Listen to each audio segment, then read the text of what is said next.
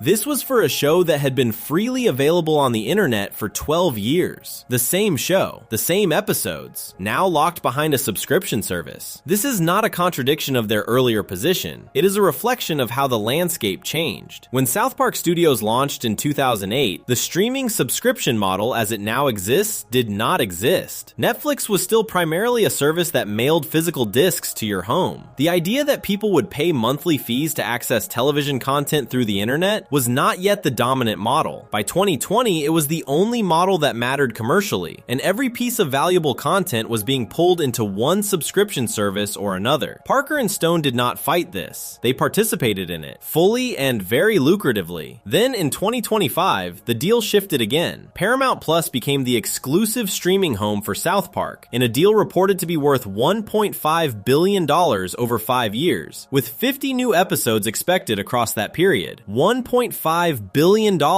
for South Park, the show that made Lars Ulrich cry about his gold-plated Shark Tank. The number is genuinely difficult to hold in your head alongside the episodes. Christian Rock Hard aired in 2003, mocking musicians who complained about losing income to piracy, made by two people who would go on to sign one of the largest content deals in the history of streaming television. The gap between those two things is not hypocrisy. It is something more interesting than that. Parker and Stone have never claimed to be outside the commercial system. They have never presented themselves as artists who exist separately from money or deals or the machinery of entertainment. What they have consistently argued, through the show and through their own decisions, is that the relationship between art and commerce should be honest. That the mistake is not making money. The mistake is pretending you are not making money while making money, or pretending your financial interests are a moral crusade, or packaging commercial calculation as artistic principle. Cartman in Christian Rock Hard is their model. He says out loud that he knows enough to exploit the Christian market, and he does it anyway. He does not pretend to be a believer. He does not write a press release about his commitment to faith-based music. He tells Butters and Token directly what he is doing and why. And while that makes him a bad person in many ways, it also makes him honest in a way that the musicians on strike in the same episode are not. Parker and Stone have made enormous amounts of money from South Park. The Paramount Plus deal alone is more money than most musicians will see across multiple generations of their families. They know this. They have never pretended otherwise. The show they make mocks people who accumulate vast wealth and then present that wealth as evidence of virtue or artistic integrity. They have been careful not to do the same thing themselves. There is also the matter of Isaac Hayes. Isaac Hayes voiced Chef, the school lunch cook and South Park's most beloved adult character, from the show's first episode in 1997 through season 10 in 2006. Hayes was a genuinely important figure in music history. He wrote the theme for the film Shaft in 1971 and won the Academy Award for Best Original Song for it. He was one of the architects of the soul music sound that came out of Stax Records in Memphis in the late 1960s. He was also a member of the Church of Scientology. In 2005, South Park aired an episode called Trapped in the Closet, which was a direct and pointed satire of Scientology. Hayes did not publicly object to the episode when it aired, though he was reportedly unhappy with it. In March 2006, he quit the show. He issued a statement saying he felt the show had crossed a line by mocking religious beliefs and that he could no longer participate in it in good conscience. Parker and Stone responded publicly. They noted that Hayes had been with the show for 9 years, during which it had mocked essentially every religion, every belief system, every cultural institution it could reach. His objection came specifically when his own religion was the subject. Parker said in a statement that he was surprised that it took 10 years for Hayes to realize that South Park was not the right show for him. Chef was killed off in the season 10 premiere. The episode used old recordings of Hayes' voice, edited together in ways that made Chef say things Hayes had not said in that context. Chef died by falling off a bridge, being burned, being attacked by a mountain lion, and being impaled, before his remains were gathered by a shadowy cult-like organization that had been controlling him. The episode was called The Return of Chef. It was not gentle. The Hayes situation is relevant to this essay because it is the moment when the music industry's most personal dynamic, the relationship between a performer and the institution they work within, played out inside the show itself rather than in an episode the show was making about someone else. Hayes was the talent. South Park was the institution. institution. When the relationship broke down, the institution used what it had, the recordings, the character, the contract, to continue without him. The show did to Isaac Hayes, in a small and fictional way, something not entirely unlike what the record company in Chef Aid did to Chef. It used what it owned and moved forward. Parker and Stone would likely push back on that comparison. Hayes chose to leave. He was not fired. The show responded to his departure in a way that was clearly pointed and clearly personal, but he had the ability to walk out the door and he used it. That is not nothing. Chef, the character in the show, did not have that option. The broader picture that emerges from looking at all of this together is of two people who understand the music and entertainment industry very well, who have made arguments about it for 3 decades through comedy, and who have also participated in it fully and profitably. They put the show online for free when they thought free distribution was the right call. They signed a $1 billion streaming deal when streaming became the right call. They made Lars Ulrich cry about his Shark Tank and then made enough money to fill several Shark Tanks themselves. The argument the show has always made is not that commerce is wrong. It is that dishonesty about commerce is wrong. That using the language of art and fairness and moral principle to disguise what is actually a financial dispute is the thing that deserves to be mocked. The musicians in Christian rock hard who stay on strike after the boys walk away, who Britney Spears confirms are just in it for the money, are not wrong to want money. They are wrong to frame their desire for money as something nobler than that. Parker and Stone want money too. They have always wanted money. South Park has always been a commercial product as well as a creative one. The difference, the thing the show has consistently held on to across nearly 30 years, is that they have tried to be honest about what it is. A cartoon about foul-mouthed children in Colorado that also happens to be one of the highest value content assets in the history of American television. Both things at the same time. Before we move on, if you're enjoying this analysis, please consider subscribing. It helps the channel tremendously. What the final section of this essay does is pull all of these threads together and ask the question that sits underneath all 10 of them. Not what does South Park think about the music industry, but what does South Park think the music industry reveals about us, about the people watching, about what we value and what we pretend to value, and what happens when someone with a cartoon and a 22-minute runtime holds those two things up side by side and refuses to look away. Section 10. What South Park actually believes. The consistent argument across 27 years. This is the section where the pieces connect. Not because the connections are hidden. They are not. They have been sitting in plain sight across every episode this essay has covered. Across 27 years of a show that has never been subtle about what it thinks, and has rarely been wrong about what it sees. But there is a difference between watching the episodes one at a time and stepping back far enough to see what they add up to. What they add up to is a single argument made repeatedly from different angles, through different targets, across nearly 3 decades of American music history. The argument is this: the music industry does not hate music. It is not run by people who want to destroy creativity or silence artists or ruin everything good about sound and feeling and human expression. It is run by people who want money, and the problem is not the wanting. The problem is the lying about the wanting. The problem is the gap between what the industry says it is and what it actually does, and the way that gap is maintained through language and image and legal machinery and the occasional deployment of a cartoon mouse in white gloves screaming about profit. South Park has been making this argument since 1998, and it has not changed once. Look at what each episode actually targets. Chef Aid in season 2 is not angry that record companies make money. It is angry that capitalist records used $2 million worth of legal fees to avoid crediting a man who wrote a song, and then dressed that financial decision up as a harassment case. The target is not commerce. The target is the lie that commerce tells about itself when it needs to look like something other than commerce. Christian Rockhard in season 7 is not angry that Metallica wants to be paid for their music. It is angry that Lars Ulrich went to Washington and framed a revenue dispute as a civil rights issue, and that Britney Spears and Blink-182 and a collection of enormously wealthy musicians stood on picket lines presenting themselves as victims while their fans, the people who made them famous and rich, were the ones being arrested. The target is not the desire for money. The target is the performance of moral injury in service of financial interest. Fish Sticks in season 13 is not angry that Kanye West is successful or famous or confident. It is angry that his confidence has become so sealed around him that it cannot process a simple wordplay joke, and that he then spent years responding to a joke about ego in ways that proved the joke correct. The target is not ambition. The target is the specific kind of ego that rewrites reality to protect itself, that mistakes the inability to be laughed at for the mark of a serious artist. The Ring in season 13 is not angry that the Jonas Brothers were popular or that Disney makes money from young people. It is angry that a company took a genuine personal belief held by 3 young musicians,